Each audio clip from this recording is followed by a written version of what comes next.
Gameplan.com, where football makes sense. I'm Memory Hunt, the czar of the playbook. Bring you our FBS Week 13 Wraparound, where we're going to go across the country to take a look at some of the key games this week in the FBS. But first, let's start off down on the Bayou as LSU plays host to Texas A&M. The good news for LSU is that they have the offensive weapons to match point for point with Texas A&M, and they also have the ground game to slow the pace down.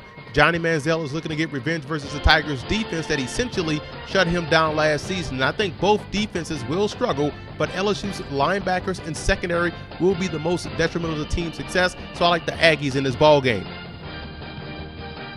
Now let's move on to the American Athletic Conference as Rutgers takes on Central Florida, and the Scarlet Knights have enough talent on both sides of the ball to be ranked in the top 25. The problem is the streaky play from quarterback Gary Nova. That's holding back this offense. Now UCF is one of the more well-balanced teams in the country with a dominating defense and a strong running game led by Storm Johnson. I think this will be a very close game, but I also have to go with UCF because of the trust in their sensational quarterback Blake Bortles.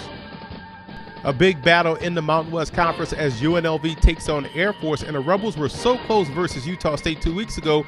In comes Air Force in that spread option, and I'm a big fan of Falcon running back Anthony Lacoste, but an even bigger fan of Rebels running back Tim Cornette. And I like the Rebels to win this ballgame and become bowl eligible for the first time in 13 years.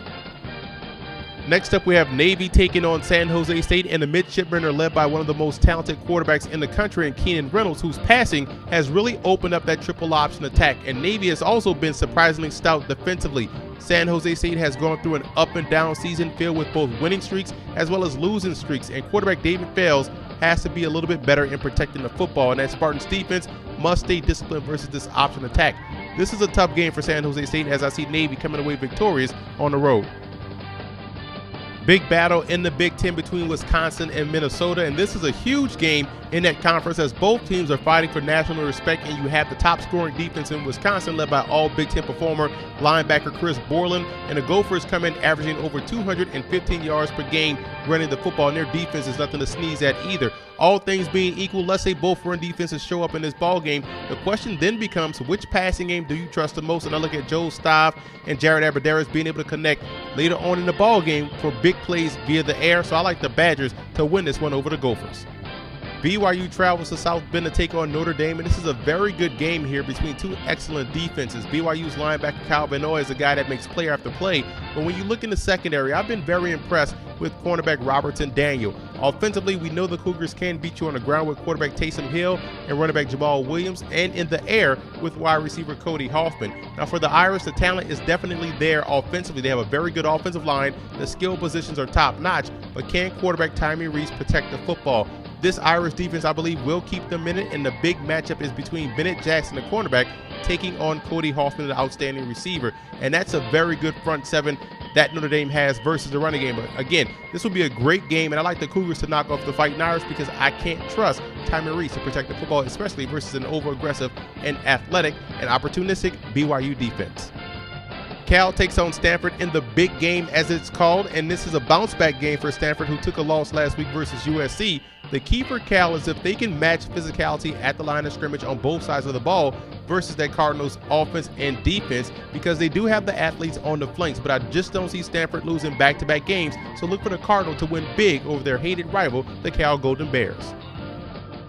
Missouri travels to Oxford to take on Ole Miss, and who would have thought back in the beginning of the season that this would have been a pivotal game in the SEC? Missouri is ranked 8th in the country, and my goodness, defensive end Michael Sam has been a nightmare for opposing offenses this season. That Tigers defense is one of the best in the country in creating turnovers, and you have to like the growth and development of sophomore wide receiver Dorial Green Beckham. Now the Rebels are on a 4-game winning streak, and it's mostly due to Bo Wallace making better decisions with the ball and not putting a very athletic defense in a bind. The wide receiving trio of Moncrief, Logan, and Treadwell will make it tough for the Tigers to defend these guys, and I do like the Rebels to pull off the upset because I believe their defensive line will make life tough for James Franklin back there at the quarterback position.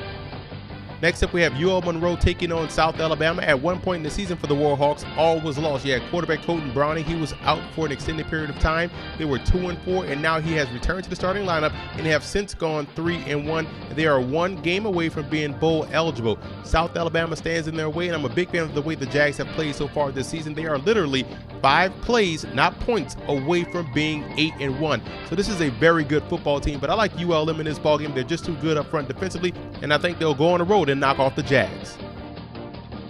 Next, we move to Conference USA as another team is on the brink of bowl eligibility, and that's the UTSA Roadrunners as they travel to Denton, Texas to take on a North Texas Mean Green. But what a job head coach Larry Coker has done with this UTSA program. However, this week their work is cut out for them. If they're going to get to 6 wins, they'll have to stop North Texas's ground game led by running back Brandon Byrd. And that Mean Green defense is one of the stingiest scoring defenses in the country. And I actually like them to win the game. I think they'll win this one by forcing quarterback Eric Salsa to beat them throwing the football consistently, and that'll play right into the hands of that Mean Green pass rush. So look for North Texas to knock off UTSA at home.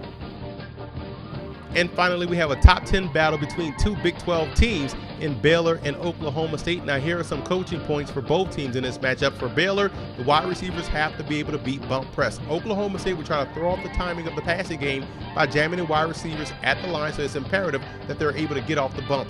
And also, I would keep it inside with the running game. I think they can have some success running behind those big guards with the inside zone, those inside traps, maybe even some gut or gap plays, but they have to keep it inside. And they also have to win the battle in the trenches. That looks at both their big guys up front on both sides of the ball. That's Cyril Richardson, the guard, and Bo Blackshear, the defensive tackle. They have to win in the trenches to knock off Oklahoma State. And for the Cowboys in this ball game, I would keep it condensed on offense. That's by formation. I would go with those bunch sets to try to create opportunities with those rub routes and pick plays in the passing game, and also create angles in the running game with wham blocks and also crackback blocks on the edges. And you have to make plays when they present themselves. Quarterback Bryce Petty will give you 3 opportunities a game to make a play on the ball, so that's up to Justin Gilbert in the secondary, maybe Sean Lewis at linebacker, to make those plays and come away with those turnovers and get that ball back for your offense. And speaking of your offense, you want to play your game. Don't get caught up in the concept, oh, we have to match point for point with Baylor. Score at your own pace, play your game, whether that's slowing it down or even playing up-tempo, but do it your way and you can have some success. I actually like Oklahoma State in this ballgame. I think their back 7 matches up well versus the Baylor offense. That pass defense, in my opinion, is very good. I think they'll do a great job in shutting down that Baylor offense throwing the ball. So I like Oklahoma State to pull off the upset of number 4, Baylor.